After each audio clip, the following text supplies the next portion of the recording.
Oh,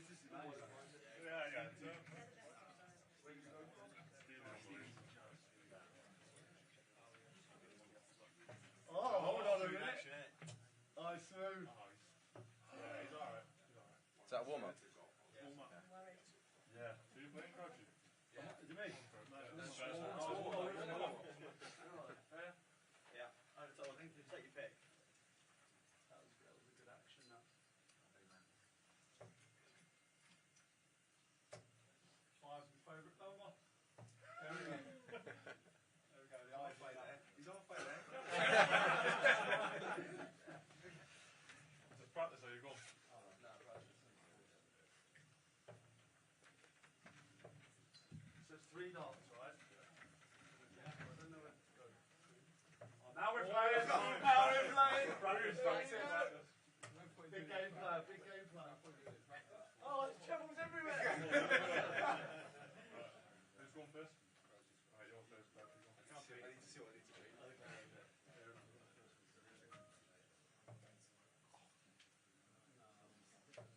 Oh, hold on. 39. That's hard to do. That's tough. It's not awful, is it? That's gets me up there. Come on, lads. Not a great chance. No. What, have you lost it? What was it? What did you you get? get?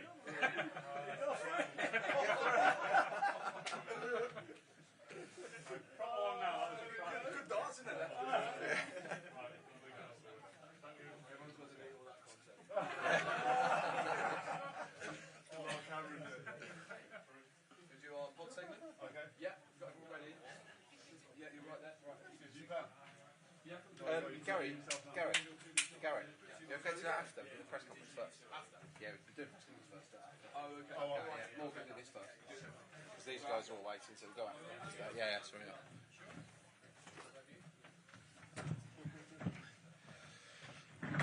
Okay, everyone, welcome to England Media Centre here at KC Parks, joined by Morgan Rogers this afternoon. As ever, if we can have 2 questions per person, so we can get around as many of you as possible. We'll get underway with Rob. You got the mic? Got it. Yeah, there you go. Morgan, great to see you, mate.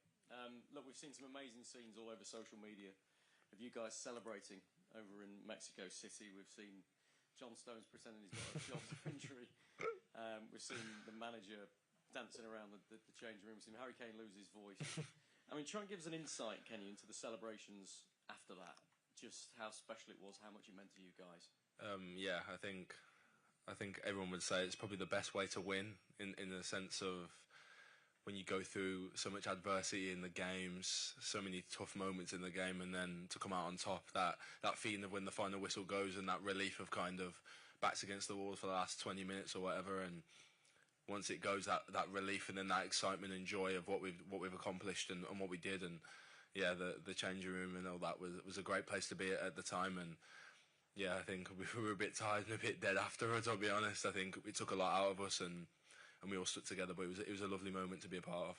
That was going to be my next question, really. I mean, we saw a few of the guys missing training today. How much has it taken out of you across the squad as a whole? Some of the guys are struggling a bit with fatigue, I'm guessing. Yeah, of course, you could see it.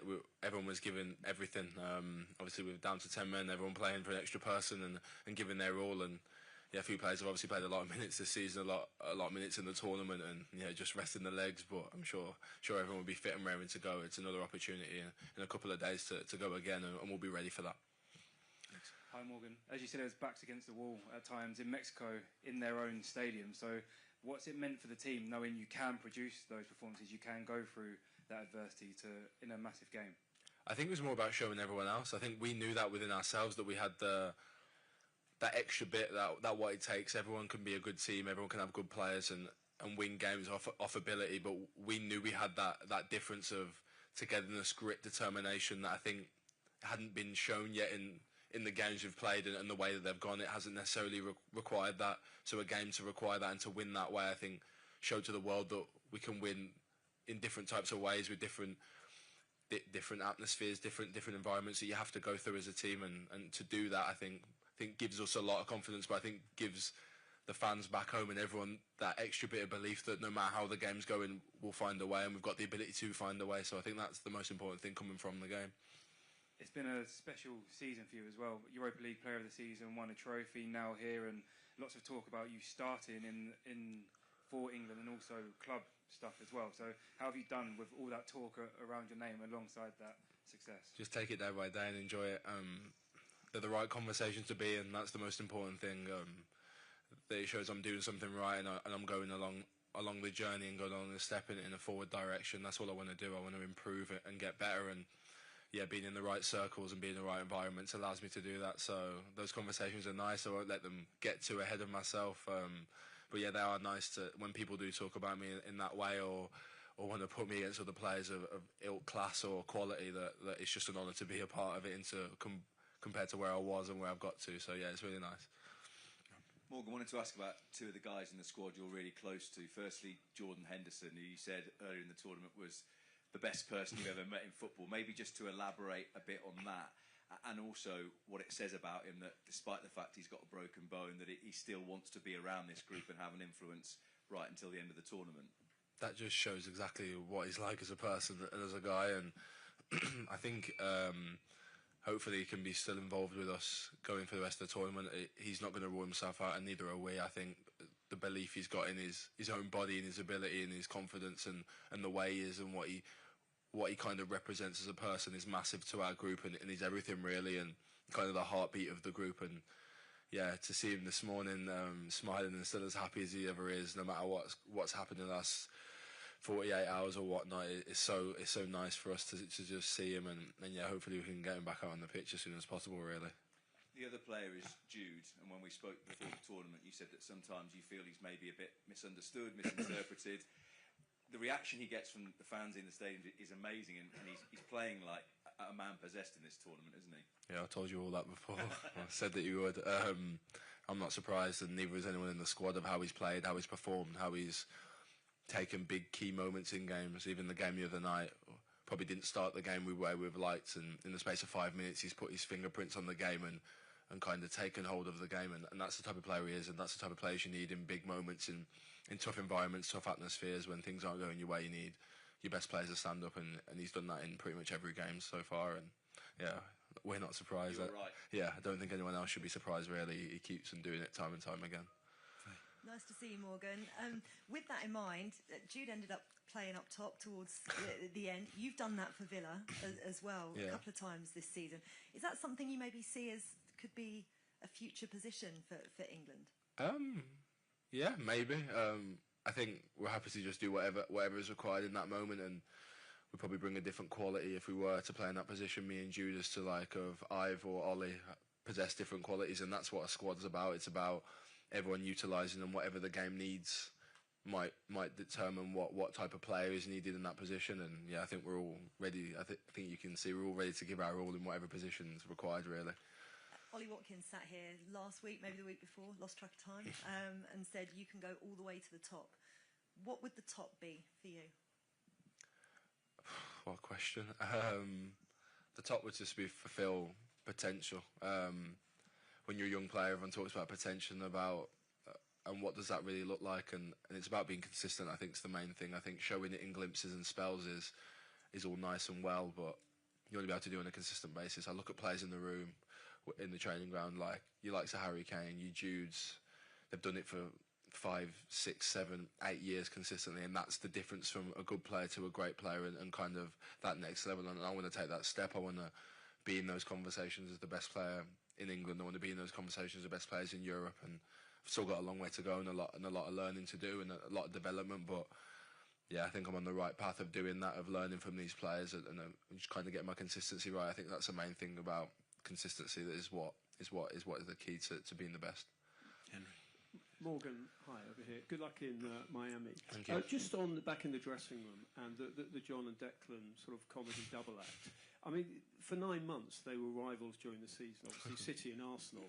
Does that show the sort of the club feel that you've got, the camaraderie you've got, that you've put all that to one side and you are this band of brothers? Yeah, massively. I think we go hard at it for 38 games a season, and them two obviously going at it all season for the league and stuff, and then to come here, you completely forget about it. We don't look at each other as clubs. You almost forget what clubs everyone plays for. It's just everyone together as one. And because the group's been quite consistent in the last year or so, a lot of the main core of the group have stayed, have been in the group. So when you're coming back to camp, it's just nice to see you again. It's not so many new faces, which is I think what the manager was emphasising from the start, and you can see that coming to show in games and in big moments, and then obviously in the celebrations after of them two being silly. So yeah, it's nice. Hi Morgan, can I ask you a couple about Ezri Konsa? He was very supportive of you earlier in the season when you were maybe struggling at the start of the season. How helpful has he been to you at both Villa and with England? Yeah, massive. He's a massive leader, a massive character here and at Villa, and yeah, he's helped me in difficult moments this season. Last season, just that quiet, calming word, which he always is. He's never too high, never too low. He's just quite consistent, so he's a good person to lean on for me. And yeah, he's always someone that I look up to at club, and obviously here as well when it doesn't always go your way, and there's a young player coming through, and he really does help me. And yeah, he's a big player to do that as well, coming from someone that's done what he's done in the game, and the level he's competing at as well, can give his insight onto how he can deal with different things as well. So yeah, it's really nice to have him around, and yeah, I'm kind of lucky that I spend so much time with him. And do you think, I remember you responded to one of his social media posters with give him his flowers in capital letters. Do you think he gets the credit he deserves outside Villa? No, nowhere near. I think he's one of the best centre-backs in football, if I'm honest. I think at this World Cup, I think the ability that he's got and everything, he can do everything as a centre-back. Never gets beaten, or strong in the air, strong in attack, or unbelievable on the ball. I honestly don't know a flaw in his game, and I think that's helped Villa that no one, probably a bigger club, has probably taken him in the last few years. I think that's helped us because I honestly don't know a problem in his game really, and yeah, I think it's nice that he gets the recognition and he can compete on the world stage, and everyone can see it come out of how good he actually is. But yeah, I think he does go under the radar massively in these conversations when we're talking about centre backs. He's right up there. Okay, well, if you can get your mic over there, and we'll go third row. Thanks. You go for me. Yeah. Malcolm, here on your right, please. Hello, Marcelo from TNT Sports. Okay.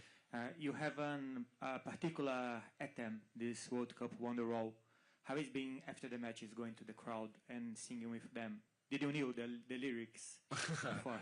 Yeah, I do know the lyrics. Don't think you're English if you don't know the lyrics, if I'm honest. I think it's such a known song. Everyone has to know the lyrics of that. If not, you better learn them quick. Yeah, special. They're memories that for a lifetime that you don't realise how special they are, and you just want to soak them all in with the fans and with the atmospheres. I've not really seen it before. I think it's a new thing this tournament, and we all talk about it after and all wait and all watch them, and it's just you're in awe of how many fans there are, how much it means to them, and how passionate they are, and yeah, to share that moment's very special, and we all don't take it for granted. We appreciate it so much. It means everything to us. One last from my side. I think that you were concentrated before your match when Brazil was playing against Norway. Were you surprised when you see that your opponent will be Norway and not Brazil in the next phase? No, I'm not surprised at all. They're one of the best strikers in the world, and when he's on the pitch, anything can happen. You can never be surprised if Erling scores 2 goals and they win a game. He's done it how many times over his career, and yeah, he keeps doing it. They're a difficult team. I watched a bit of the game, and they were the better team for large parts and deserve to be here. And it's going to be a difficult game. I think you can get bogged down in it sounding and being Brazil, but at the end of the day, if they don't beat Norway, then Norway deserve to be there, and that's who we're facing. So yeah, we need to look at it exactly the same as we would if it was Brazil. And yeah, it's going to be a really difficult game, and they've got really, really good players. Okay, before we go there, we've just got a trainee reporter called Jed Spence over here. Hello, mate. There's been a lot of speculation about, in the recent weeks, who's the fastest in the squad. Is it true Jed Spence is the fastest in the squad? Let's just say I wouldn't bet against you in a race. But there's a couple saying that they might have you. Anthony Gordon being one of them. So I'd like to see that race. We'll see who wins. But yeah, I wouldn't bet against you. He's been there. Morgan here, Arthur from ESPN Brazil. Talking about the next game, how do you expect to stop Erling Haaland, that you know pretty well? And to talk about this battle against like Harry Kane, one of the most great strikers of the whole world. Has anyone ever stopped Erling Haaland? I'm not sure they have, but we're going to try. You're going to have to try. I think he's such an unbelievable player. The things he does, the numbers he puts up, you're just in awe of how good he is and the level he's at. We're going to have to maybe try and stop how they play and work on those things and stop how the balls go into him and how he gets his chances, because he's so deadly in front of goal. And we've got to be aware of that. We've got to know that. But also, it's not just him. They've got other good players as well that we play against regular basis in the Premier League that we need to be mindful on. And yeah, they're a really good team. I think that's what their biggest super strength is, that as a team, as a unit, they're so strong. The Harry Kane Haaland debate, yeah, will live on. I think completely different strikers, but both, they're the two for me at the top of their game, and in this tournament have been two of the best players at this tournament. And yeah, it's a spectacle, I suppose, for the fans. That's going to be a good one, and to see who comes out on top. And I hope it's Harry, and I'm sure it will be. I think we've got that confidence in him, and he's playing at probably the highest level he's ever played at, which is madness to say because of what he's been doing for so many years. To say that this is the best is crazy, really. But yeah, he's such a good player, such a good leader, and yeah, we'll be leaning on him for the game for sure. Okay, Hamza at the back. Hi Morgan, I know you just said it's quite difficult to keep Haaland quiet, but in Villa's past 3 matches at Villa Park against City, I don't think he scored. How did you guys manage to do that? You mentioned trying to limit the supply into him, but in practical terms, what did that mean? Was that about what you did at the front? Was that Ezri at the back? Could you just explain what that is? Maybe a bit of luck as well.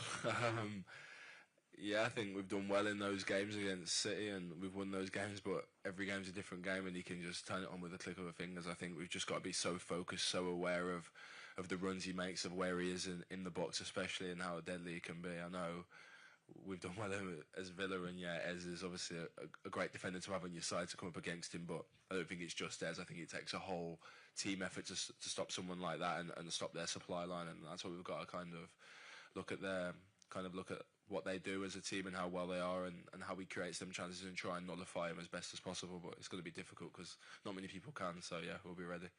Thank you. Okay, Hamza, bring the mic forward to in the middle, and we'll go Jack next. No, Anna just there. Anna to the. That's it. But we'll go Jack next, and then you. Hey Morgan. From the outside, it seems like Jude is really confident, happy, relaxed here in camp at the moment, and that's coming across on the pitch. You're his mate. Is that the feeling you get from him? Yeah, but I always get that feeling from him, to be fair. Yeah, I think as players and as us and around his group, he gives that every camp I've been on with him, and obviously away from the camp as well. That's the type of person he is. You see his hunger to win, his drive, and how much it means to him to decide these matches and to be the man to kind of take us forward. And yeah, I think everyone at their happiest is always playing better, and he's really happy. He's really enjoying his football. I think the injury that this season helped him actually with kind of the break. He's played a lot of games over the last few years, so I think that would have done him a world of good in hindsight, especially getting him ready for this. And yeah, he's just chomping at the bit to go and play again. And yeah, he's been at the highest level. So yeah, I think he's in a really good spell at the moment. Really good kind of headspace of his game and how he feels on the pitch and how he's deciding games. And from your point of view, in a game like Sunday where you came off the bench in the second half, what is, with a really specific job to do, what is the manager like with you guys on the bench if you know that you're coming on to do a really specific job? Is he very good with sort of instructions about what you're expected to do on the pitch? Yeah, I think as a group we're really aligned, as opposed to we know kind of what's going on. I think we're all aware of the game, we're all watching the game, we're all invested in it, and we all know the positions that we might be likely to come on in and stuff. And yeah, you can have your spin on what you're going to try and do if you do come into the game, but that all can always change depending on game scenarios. And yeah, just giving those clear instruction of what to do and who to help or what might need addressing on the pitch, and yeah, just trying to do that to the best of my ability, really. Hi, Morgan. It's Jens from VG, the Norwegian newspaper. I'm realizing that, or I'm seeing that you are going back to Kansas after the games and connecting with your base camp that you've had for such a long time. Norway is doing the opposite. They're just traveling directly to the next City. That's what I want to ask you as well. Now that we've gotten so far in the tournament, how is that working out for you, returning to a base camp between the matches, and what are the pros and if there are any cons for doing this? The only con I'd say is probably just the travel on the way back. You just want to get to your bed as quick as possible, and sometimes that might take longer than others. But the positives, I think, are massive. I think it feeling like home, it feeling warm. You can just relax and chill, and you know you're surrounded in your space and different things that you can get up to and do. And you want to try and make everything your home and as homely, as warmly as possible. So I think we enjoy getting back and knowing we're home. It's kind of our home for the block, and we can kind of relax, and we have our own room, we have our own dining table, and we can just really relax and chill out. So I think it's really worked well for us. I think we really enjoy the fact that we can always get back to base as quick as possible and then go from there and kind of get back in our routine and our structure. Hi Morgan. Just back to Jordan. How important is it for everyone in the squad that he is staying on, and how much do you want to effectively do it for him now that he's not being able to be involved? I think he wants to do it for himself, I'll be honest. I think you'll see him on Saturday in one way, shape or form, and he'll be there, and he'll contribute to us playing and us being involved, and that's the person he is, that's the player he is. He always puts his ego to one side, or what he's feeling for the team, and he always puts us first and tries to help every player in the best way possible. Whether it be conversations, whether it be actually playing, that people forget about the player he is and what he's done in this game, that people kind of don't see and kind of put to the back of their memory, and what he's like in training with his standards and his drive, that rubs off on everyone else, and it makes us a better team because of it. So yeah, to have him back as quickly as in camp and back to normal him will be the best for the group, and we can't wait when that is. And just on Jude, I mean, it was obviously an unbelievable team performance against Mexico, but I think for a lot of us, it might well have been the best or one of the best individual performances we've ever seen from an England player. How many more levels do you think he's got to go from here? Can he get even better? Yeah, of course. He's 20, what is he, 23? Yeah, of course he can get better. Of course he can mature. His prime years are ahead of him, and that's what's so good about him, is what he's accomplished at such a young age. I think it's just so inspiring to everyone before him or everyone after him of what he's done and what he's accomplished. You forget how young he is. That's how good he's been. But I still think there's a long way to go, and he'll probably say the same as well. The drive and the hunger he's got in the game to what he wants to achieve. He knows that he's got things to work on, things to improve on, like we all do. And yeah, I think that's what's so exciting about being an England fan, an England player, being his friend. I think it's just how far he can go. No one really knows, and kind of having no cap on what he can achieve, really. Okay, sorry to disappoint when you're waiting. We've only got time for two more. Starting there. Hi, Morgan. Liz Conway, BBC Sport. You're 2 wins away from reaching a World Cup final. Are you even allowing your head to think that far ahead, or is it solely on the next opposition and the next match? A bit of both. I think we're human, and you can't help think that every game win is a step closer to the end goal. But at the same time, if you take your eye off the ball for any second, I think that's where you can get punished in this game. It's really fine margins. It can be mentality of going into a game that can decide a game and be the difference. So I think we have to dust ourselves off. We've kind of broke it down to different stages of the tournament and how we attack it and how we see it going, and that can kind of switch our mindset kind of differently, and we're all aligned, we're all on the same page of attacking each game in the best way possible, really. So I think, yeah, it's difficult because we're all human and we're all excited as we should be, but at the same time we know we've got a job to do, and it's still a long way away from that yet. Okay, next one. So a similar question, Morgan, almost like looking back to that amazing performance. How easy or difficult as a squad is it to switch yourselves back on mentally, so you sort of cherish those memories, but then you have to refocus on this game? I think quite easy, because you want to make more. Now that game's done, this is the next biggest game ahead, and for a lot of us this will be the biggest game being involved in, especially at a World Cup in the circumstances. So I think the drive to make more and to kind of go again, I think, is the biggest challenge. But I think it's a challenge that excites a lot of this group, and I think that was the message today with our first training session back, is that we go for it again, and we go and get more, and we can still improve and get better. And that's the nice thing about football. You can always improve on something. It's never the finished article or the end of anything, because there's a game around the corner that's going to give us different problems that we're going to have to step up in a different way, where whether we play differently or whatever that may look like, we know we've got another challenge ahead. And yeah, I think that's the exciting part about being a footballer, is it's never done, it's never the end. You can always change and alter and kind of attack a different challenge. So yeah, we're ready and we will be ready. Okay, thanks, and sorry again to disappoint those who are waiting. Cheers.